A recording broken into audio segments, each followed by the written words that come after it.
Hello guys, welcome back to my channel. ഇന്നത്തെ video ഫെബ്രുവരി മാസത്തിലേക്കുള്ളൊരു ബുള്ളറ്റ് ജേണലാണ്.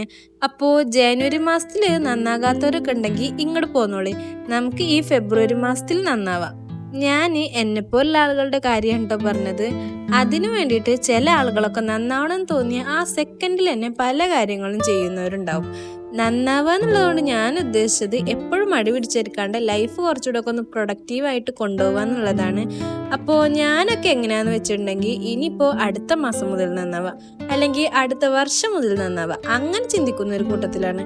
അങ്ങനെ ചിന്തിച്ചാലും വർഷങ്ങളും മാസങ്ങളൊക്കെ അങ്ങനെ അങ്ങ് പോകും, നമ്മൾ വീണ്ടും പഴയ പോലെ തന്നെ ആയിരിക്കും. അങ്ങനെ പോയാൽ ശരിയാവില്ല എന്ന് വിചാരിച്ചിട്ടാണ് ഞാൻ ജേണൽ എഴുതൽ സ്റ്റാർട്ട് ചെയ്തത്. ഇതുകൊണ്ട് നമുക്ക് നമ്മുടെ ലൈഫിനെ ഒന്നുകൂടെ പ്രൊഡക്റ്റീവായിട്ട് കൊണ്ടുപോകാനൊക്കെ പറ്റും. എനിക്ക് സാധിച്ചിട്ടുണ്ട് കേട്ടോ. അപ്പോൾ നിങ്ങളും ഇനി മുതൽ ജേണലൊക്കെ ഒന്ന് സ്റ്റാർട്ട് ചെയ്ത് നോക്ക്. ചെറിയ രീതിയിലൊക്കെ ഉള്ള മാറ്റങ്ങൾ സംഭവിച്ചാലോ. അപ്പോൾ ഫെബ്രുവരി എന്ന് പറഞ്ഞിട്ടുണ്ടെങ്കിൽ തന്നെ വാലന്റൈൻ മന്ത് ആണല്ലോ. ആ ഒരു തീമിൽ തന്നെയാണ് ഈ ഒരു മാസത്തെ ജേണൽ ചെയ്യാൻ തീരുമാനിച്ചത്. ഇങ്ങനെയാണ് ഇപ്പോൾ ഫ്രണ്ട് പേജ് ചെയ്തിട്ടുള്ളത്. നെക്സ്റ്റ് പേജിൽ നമ്മൾ ഫെബ്രുവരിയിലെ കലണ്ടറാണ് വരച്ചെടുത്തിട്ടുള്ളത്. ഇതിലെ ഓരോ കോളങ്ങളും ഞാൻ വലുതാക്കി തന്നെ വരച്ചു കൊടുത്തിട്ടുണ്ട്. എന്നിട്ട് അതിനകത്ത് ഓരോ ദിവസങ്ങളും ചെറുതാക്കി ഒന്ന് എഴുതി കൊടുക്കും കൂടെ ചെയ്തു. ഇത്രയും വലിയ കോളങ്ങൾ വരച്ചു കൊടുത്തിട്ടുള്ളത് എന്തിനാന്ന് വെച്ചിട്ടുണ്ടെങ്കിൽ നമുക്ക് ഈ മാസത്തിലെ ഇമ്പോർട്ടൻസ് ആയിട്ടുള്ള കാര്യങ്ങളൊക്കെ ആ ഒരു ഡേറ്റ്സിൽ അടയാളപ്പെടുത്തി കൊടുക്കാം. അതായത് ആരുടെങ്കിലും ബർത്ത്ഡേസ് ഉണ്ടെങ്കിൽ അത്, അല്ലെങ്കിൽ ആനിവേഴ്സറീസ്, അല്ലെങ്കിൽ നിങ്ങൾ വർക്ക് ചെയ്യുകയാണെങ്കിൽ അവിടെയുള്ള എന്തെങ്കിലും കാര്യങ്ങൾ, അല്ലെങ്കിൽ പഠിക്കുന്നവരാണെങ്കിൽ സ്കൂളിൽ എന്തെങ്കിലും കാര്യങ്ങൾ, അങ്ങനെയൊക്കെ. അപ്പോൾ ഈ മാസം നമ്മൾ വാലന്റൈൻ തീം തിരഞ്ഞെടുത്തുകൊണ്ട് തന്നെ വരച്ചെടുത്തിട്ടുള്ളത് മുഴുവനും ഹേർട്സ് ആണ്. പിന്നെ ഞാൻ ഇതിലങ്ങനെ സ്റ്റിക്കേഴ്സ്, വാഷി ടേപ്സ് അങ്ങനെ ഒന്നും ഉപയോഗിച്ചിട്ടില്ല. ജസ്റ്റ് ഒരു ബ്ലാക്ക് പേന്, പിന്നെ റെഡിന്റെ 2-3 ഷെയ്ഡ്സിലുള്ള കളേഴ്സ് മാത്രമാണ് യൂസ് ആക്കിയിട്ടുള്ളത്.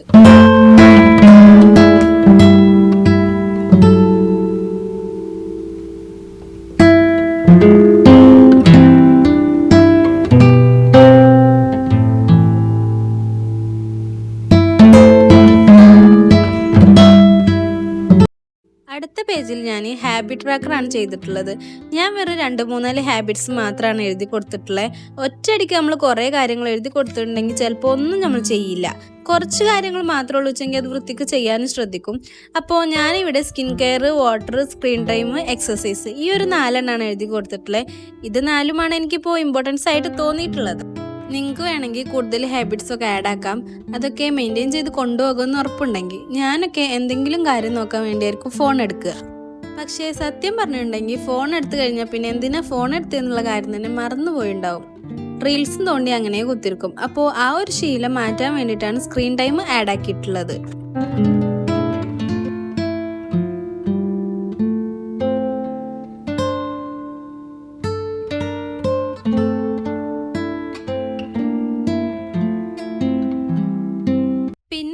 താഴെ 2 വട്ടം വരച്ചിട്ട് യെസ് ഓർ നോ എന്ന് എഴുതിയിട്ടുണ്ട്.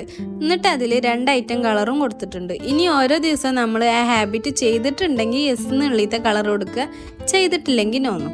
നെക്സ്റ്റ് പേജിൽ ഞാൻ ഗോൾസും നോട്ട്സും ആണ് എഴുതി കൊടുത്തിട്ടുള്ളത്. ചെറിയ 2 ഹേർട്സ് വരച്ചിട്ട് അതിനകത്താണ് ഞാൻ എഴുതിയിട്ടുള്ളത്. കാരണം ഇതിപ്പോൾ ഒരു മാസത്തേക്കുള്ള ഗോൾസ് ഒക്കെ ആണല്ലോ, അപ്പോൾ അത് കുറച്ചൊക്കെ അല്ലേ ഉണ്ടാവുള്ളൂ.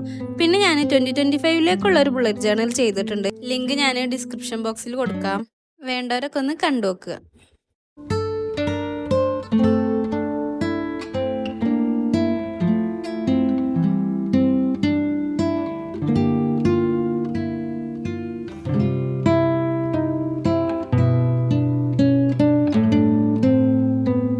അടുത്ത പേജിൽ ഞാൻ വീക്ക്ലി പ്ലാനറാണ് ചെയ്തിട്ടുള്ളത്. ഇതിൽ ഞാൻ 7 കള്ളികൾ വരച്ചിട്ട് ഓരോ കള്ളിയിലും ഓരോ ദിവസങ്ങളും എഴുതി കൊടുത്തിട്ടുണ്ട്.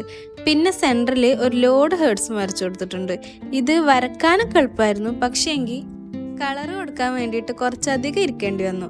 അപ്പോൾ ഈ വീക്ക്ലി പ്ലാനർ എന്തിനാന്ന് വെച്ചിട്ടുണ്ടെങ്കിൽ ചില ദിവസമൊക്കെ നമുക്ക് ഡെയിലി നമ്മൾ ചെയ്യണേക്കാളും കൂടുതൽ കാര്യങ്ങൾ ചെയ്യാൻ വേണ്ടിയിട്ടുണ്ടാകും. അപ്പോൾ അതെല്ലാം കൂടെ നമ്മുടെ മൈൻഡിൽ നിൽക്കണമെന്നില്ല. അപ്പോൾ അതൊക്കെ ഒന്ന് ഇങ്ങനെ എഴുതി കൊടുത്തിട്ടുണ്ടെങ്കിൽ ഓരോന്നും നമുക്കിതിൽ നോക്കിയിട്ട് ചെയ്യാൻ പറ്റും.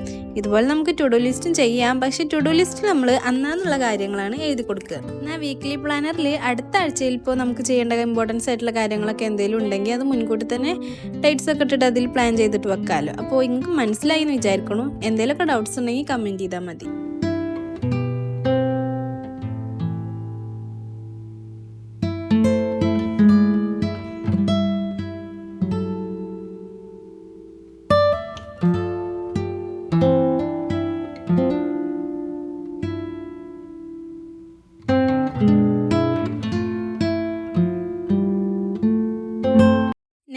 പേജിൽ മൂഡ് ട്രാക്കറാണ് ചെയ്തിട്ടുള്ളത്.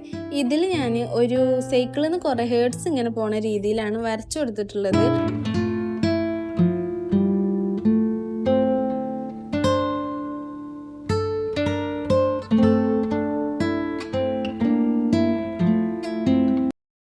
അപ്പോൾ മൂഡ് ട്രാക്കർ എന്തിനാണെന്നുള്ളത് എല്ലാവർക്കും അറിയുണ്ടാവും. എന്നാലും ഞാനൊന്ന് പറയാം.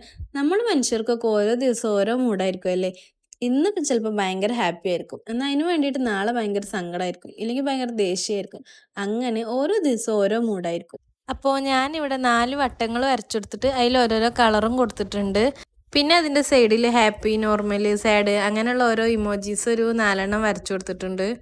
പിന്നെ ഈ ഹേർട്സിലൊക്കെ 1 മുതൽ 28 വരെയുള്ള നമ്പർ എഴുതി കൊടുത്തിട്ടുണ്ട്, അതായത് ഫെബ്രുവരി മാസത്തിലെ ഓരോ ദിവസങ്ങൾ. പിന്നെ നമ്മൾ ഫസ്റ്റ് ഡേ ഹാപ്പി ആയിട്ടുള്ള ഒരു ഡേ ആയിരുന്നു എന്നുണ്ടെങ്കിൽ അതിന് ആ ഒരു റെഡ് കളർ കൊടുക്കുക. അപ്പോൾ അത്രയൊക്കെയാണ് ഫെബ്രുവരി മാസത്തിലെ നമ്മുടെ ബുള്ളറ്റ് ജേർണൽ. എല്ലാവരും പറ്റുന്ന പോലെയൊക്കെ ഒന്ന് ഉണ്ടാക്കി നോക്കും. അപ്പോൾ ഞാൻ ഇതിൻ്റെ ഒരു ഫ്ലിപ്പ് ത്രൂ കാണിച്ചു തരാം.